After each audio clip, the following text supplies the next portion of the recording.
Wouah! Je peux vous dire que ça a été une des pires expériences de toute ma vie, ça a été absolument traumatisant et même je pense que c'est la pire douleur que j'ai ressentie de toute ma vie. Alors à mon avis, pour la plupart d'entre vous, vous voyez pas du tout de quoi il s'agit, sauf peut-être si je mets un titre un petit peu évocateur. Mais en fait c'est une vidéo de moi qui a été faite il y a quelques années où je me suis fait enlever un tatouage. Donc bah voilà, j'avais un tatouage de merde, hein, j'avais une grosse bouse, même on peut dire, que j'avais fait quand j'avais environ 17 ans je crois. Ouais, mes parents m'avaient laissé me faire tatouer mineur, super. Et du coup c'était à l'époque en fait où il n'y avait pas Facebook, Instagram, il n'y avait pas vraiment, Internet n'était pas encore ultra démocratisé. On choisissait un petit peu son tatoueur comme on choisissait son médecin ou son dentiste, on faisait plutôt confiance. Donc je me suis rendu chez mon tatoueur et puis j'ai choisi mon motif un petit peu comme ça se faisait à l'époque, c'est-à-dire il y avait plein de magazines avec une multitude de motifs. Et du coup, j'avais mixé deux motifs que j'avais trouvé cool pour en faire un. Je me suis fait tatouer quand j'avais 17 ans et puis quelques années sont passées et puis les modes sont passées, etc. Et il n'était pas non plus hyper bien réalisé. C'est-à-dire qu'il avait été piqué trop profond, il était pas mal en relief et il me démangeait toujours. Même 10 ans après, je le sentais toujours, j'avais toujours un petit peu cette sensation qu'on a quand il cicatrise. Sauf que moi, c'était à peu près tout le temps. Donc bon, j'ai tenu une dizaine d'années et puis à un moment, j'ai décidé de le faire enlever. Au départ, je voulais le faire recouvrir et puis quand j'en ai discuté avec mon tatoueur, il m'avait dit bon, c'est possible de le recouvrir, mais par contre, il va falloir faire quelque chose d'assez noir et puis assez gros pour couvrir ce que tu as déjà. Donc moi j'étais assez chaud parce que j'étais assez open et puis le style du tatoueur me plaisait. Et puis au fur et à mesure des semaines et des mois qui sont passés, je me suis dit que ce serait quand même un petit peu plus sage de le faire au moins atténué pour que je puisse avoir un peu plus de choix au niveau du motif que je vais pouvoir remettre par-dessus. C'est ce que j'ai fait parce que j'ai vu qu'à côté de chez moi, il y avait un salon de tatouage qui proposait une solution un peu révolutionnaire pour enlever des tatouages rapidement.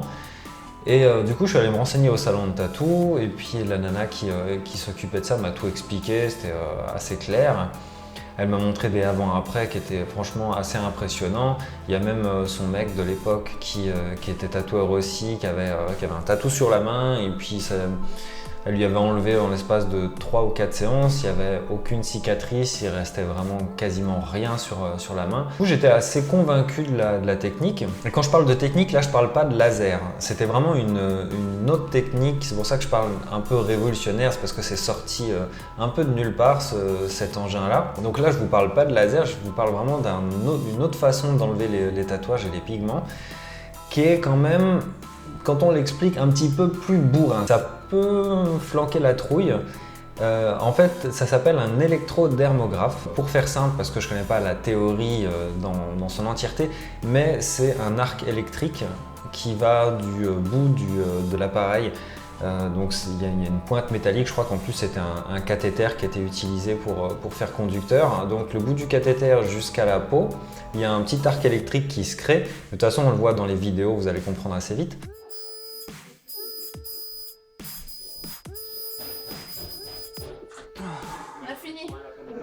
Et en fait, ça vient te cramer la peau, les couches de peau de surface où l'encre ou les pigments se sont installés. Ni plus ni moins, c'est une décharge électrique qui vient te ravager la peau. J'utilise ravager la peau parce que vous allez voir des photos après les séances, c'est assez gore. En plus d'être gore, c'est affreusement douloureux. Comme je l'ai dit dans l'intro, ça a été la pire expérience au niveau douleur de toute ma vie. Là sur les vidéos que j'ai, on ne m'entend pas hurler, mais voilà, je vous assure que j'ai pas mal gueulé dans le salon. Je pense que les clients qui se faisaient tatouer dans les pièces à part, ils ont dû flipper un petit peu. C'est un peu comme chez le dentiste, quand tu es dans la salle d'attente et puis que tu entends un mec hurler dans la pièce d'à côté, ça donne pas tout de suite envie de se lancer. En plus d'être douloureux, les séances sont pas rapides. Parce qu'on le voit dans la vidéo, l'arc électrique il doit faire 2-3 mm de diamètre, peut-être pas plus. Du coup, il faut passer sur tout le tatouage avec un faisceau, si on peut dire ça, qui fait quelques millimètres de diamètre et que c'est très très long. En plus, c'est très douloureux. Donc on m'avait quand même conseillé d'aller me faire prescrire une crème anesthésiante au préalable pour subir un petit peu mieux la session. C'est ce que j'ai fait, mais j'en ai pas mis assez. J'avais juste mis en fine couche, un petit peu comme on se met une couche de crème hydratante pour les mains ou de la Bepanthen. Donc c'était vraiment pas assez, même si j'avais laissé la crème agir pendant 1h30, c'était vraiment pas suffisant. Donc la première séance, ça a été vraiment la torture. Un autre petit détail pendant la séance, c'est que, je vous ai dit, c'est un arc électrique qui vient brûler les couches de la peau. Je sais pas si vous avez déjà fait l'expérience de prendre un cheveu ou un poil d'animal et puis de le brûler sur une bougie, ça sent le cochon grillé. Et ben là, le porc, c'était moi. Ça sentait le cochon grillé, ça sentait le lardon, je pense, le bacon. Dans toute la pièce de travail, c'était absolument horrible. Et ma peau a continué de sentir fort pendant plusieurs jours derrière. Je vais vous mettre des photos pendant la cicatrisation, c'est vraiment pas beau à voir. Là j'ai des photos qui sont vraiment tout de suite après la séance, c'est déjà dégueulasse. Voilà, donc on voit vraiment que le tatouage il a pris cher. Bon, on se moque pas, hein, le motif est bien pourri, je pense que bon, on voit plus grand chose, mais c'était une sorte de tribal avec un œil à l'intérieur.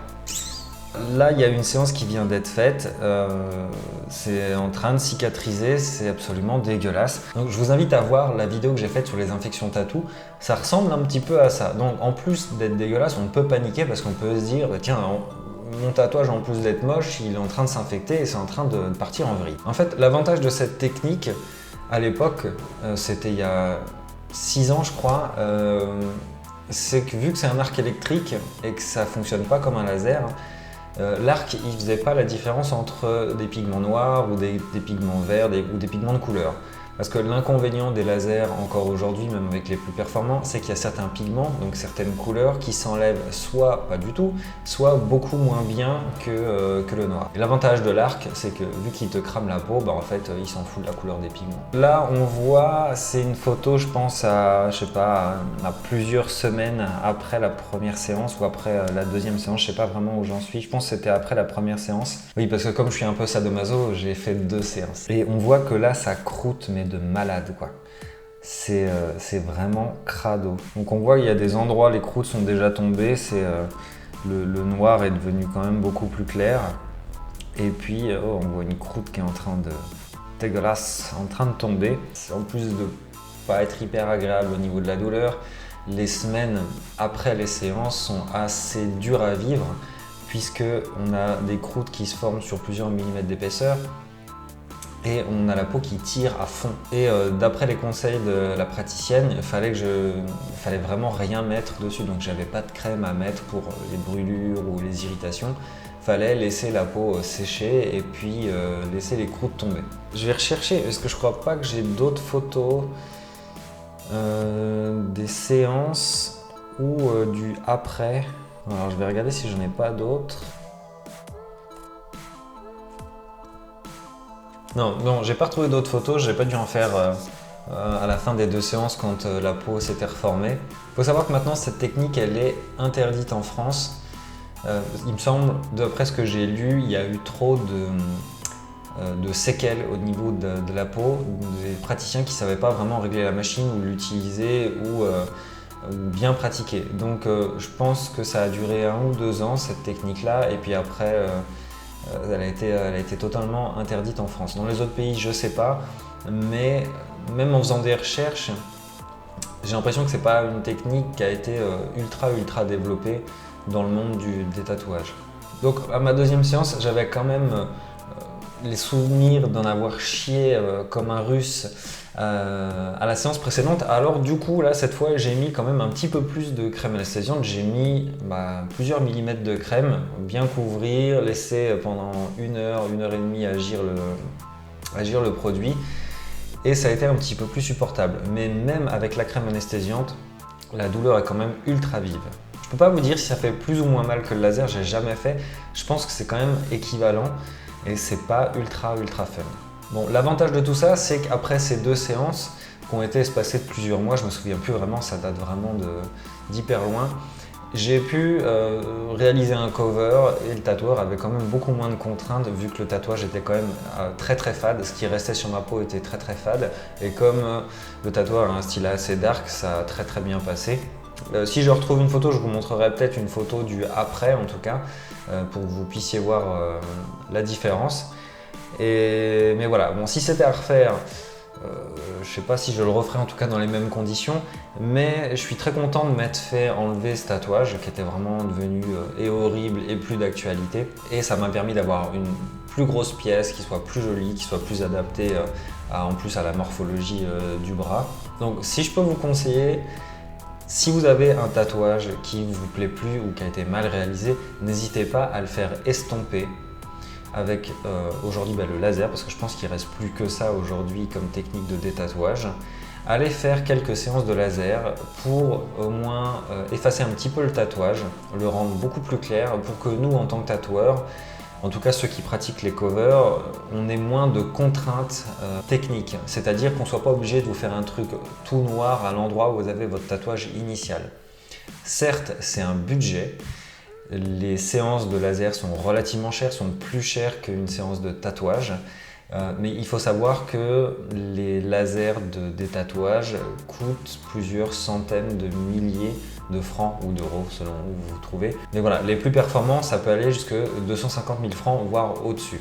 Malgré tout, je vous invite à quand même faire ces séances de détatouage avant d'aller parler cover à un tatoueur. Parce qu'il faut savoir que dans les covers, ce qu'on va vous proposer, si vous avez un tatouage de cette taille-là, on va vous proposer au moins 3 ou 4 fois plus grand pour pouvoir le couvrir et pour pouvoir tromper l'œil. Parce qu'il faut savoir qu'un cover, à moins de faire quelque chose d'ultra black par-dessus, il va toujours réapparaître un petit peu. Si c'est pas au bout d'un an, ce sera au bout de 2. On verra toujours un petit peu le tatouage initial en dessous.